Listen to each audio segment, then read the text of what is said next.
আজ হনুমান জয়ন্তী আর সেই উপলক্ষে আমি আর আমার বর বিকেলবেলা মিলে বেরিয়ে পড়লাম একটুখানি ঠাকুর দর্শনে।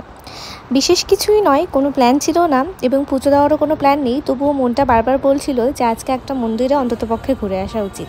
তো সেই অনুযায়ী আমরা বেরিয়ে পড়লাম এবং বাজারের ভেতরে দেখি একটা জায়গায় পুজো হয় প্রত্যেকবার।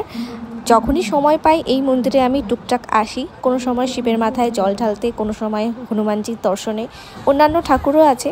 তো এবার ঠিক করলাম যে এই মন্দিরটাতেই এসে ঠাকুরের দর্শন করব। এই মন্দিরের ঠিক উল্টো পাশেই প্রচুর দোকান আছে যেখানে পুজোর প্রয়োজনীয় সামগ্রী পাওয়া যায়। তো সেই দোকান থেকে আমরা যা যা দরকার সে সমস্ত কিছু কিনে মন্দিরের ভেতরে প্রবেশ করলাম।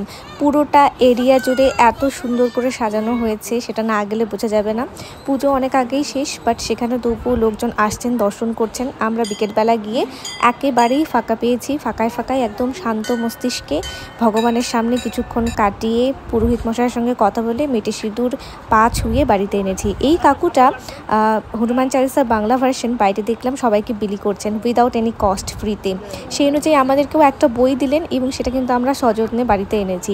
এরকম উদ্যোগগুলো সত্যিই কিন্তু প্রশংসনীয়। সব মিলিয়ে আজকে আমার হনুমান জয়ন্তীর দিনটা একটুখানি স্পেশাল কেটেছে, তাই এটার একটু মিনি ভ্লগ করে সবার সাথে একটু শেয়ার করে নিলাম।